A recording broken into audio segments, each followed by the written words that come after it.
AI-generated code is currently experiencing rapid and significant growth. With just a few lines of prompts, a complete project can be generated. A notable example is Lovable, which is currently gaining substantial popularity. I conducted a very simple test. I only needed to enter, "Generate a web portfolio for me." Immediately, Lovable began generating the entire source code, from the UI and layout to the underlying logic. In less than a minute, a complete portfolio website was created. With just a few lines of prompts, a website can be created effortlessly. Next, I simply need to publish the link so others can access it. Everything is already handled, with only a few simple steps. As demonstrated in this video, you can own a website of your very own. Lovable even provides built-in hosting, so virtually no complex setup is required. And just like that, the link is ready. Your website has been published. At this point, your task is very simple. Just copy the link, paste it into any browser, and you will be able to view your website instantly.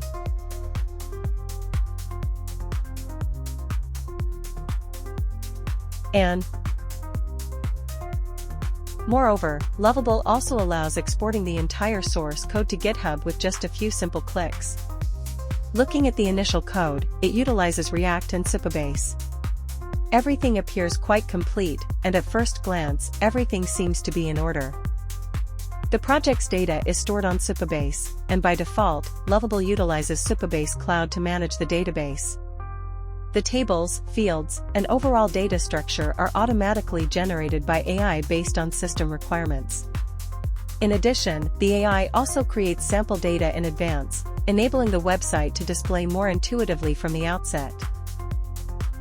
If everything were this convenient, it would indeed be ideal. However, reality is often less perfect. Behind such convenience, there are always inherent vulnerabilities. When I examined the source code, issues began to emerge.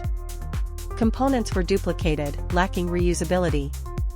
The logic was concentrated in a single place, with no clear structure. And overall, it was not optimized for long-term maintainability. A more significant issue lies in how data is handled. Each time data is needed, a direct call is made to Supabase. Data is fetched directly from the frontend and hard-coded throughout the project. There is no API layer and no abstraction. This makes the code difficult to control and scale, and introduces numerous potential security risks. However, the real issue lies in handling critical operations. Functions such as payments, transactions, or large-scale data processing cannot be executed directly from the frontend in this manner. Even a minor error could result in data loss, or worse, financial loss. These systems require high performance, stability, and near-absolute reliability. These are standards that AI-generated code, at present, cannot fully guarantee. Therefore, I began exploring ways to address these issues, not only to make the code functional, but to ensure it is truly suitable for production user. At this point, I realized something very clearly. This code requires human intervention, not merely for adjustments, but to fundamentally redefine how the system operates, so that it can truly be used in real-world scenarios. This is the complete process I followed to refactor the project. First, I analyzed the structure and developed an understanding of how the source code operates. Next, I traced the entire data flow and extracted the database schema. Then, I rebuilt a dedicated backend to properly handle business logic and data processing.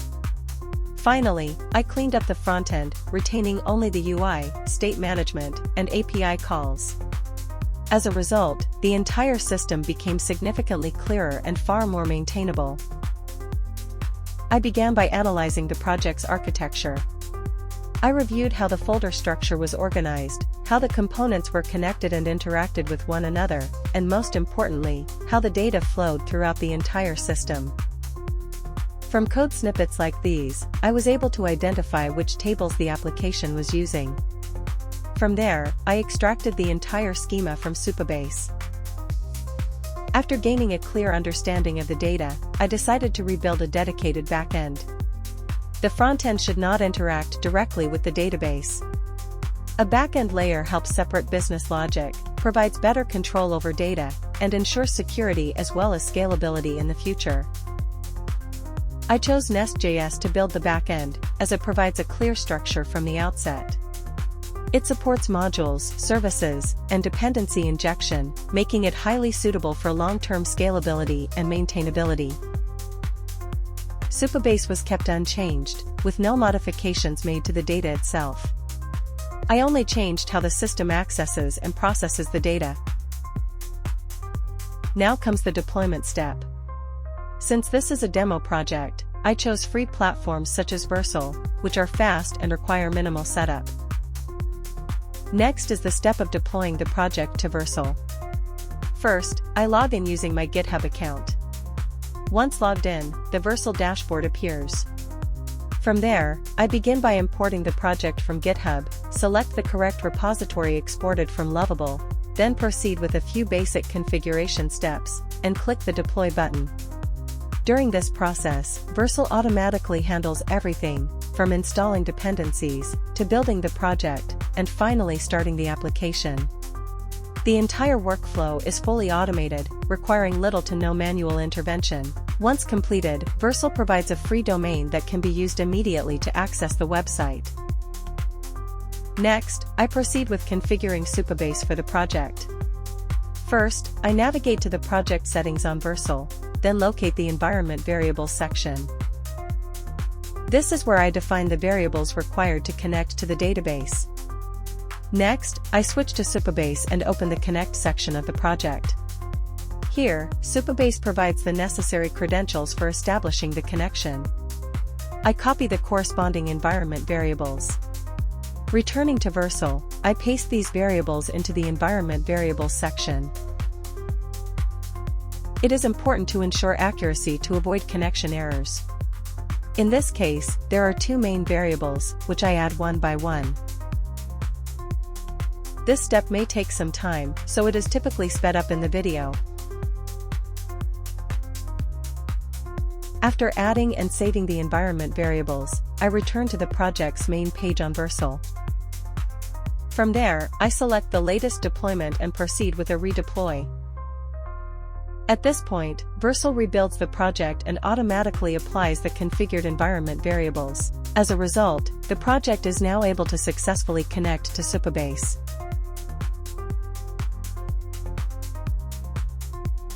And with that, the website is ready for use.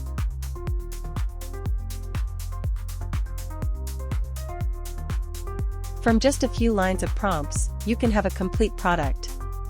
AI truly enables us to move very quickly, but to go further, you still need to understand and maintain control over your system. That is also the reason why I chose to refactor this entire project. And with that, everything is complete.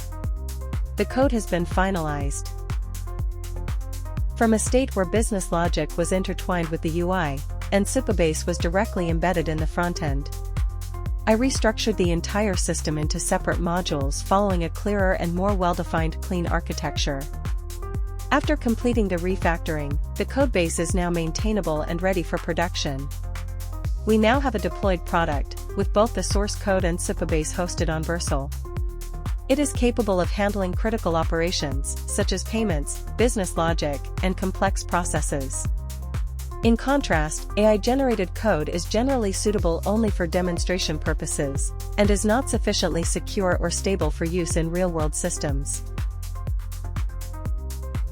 AI helps you move fast, but SparkMinds ensures your product is secure, reliable, and built for real-world use. Thank you for watching.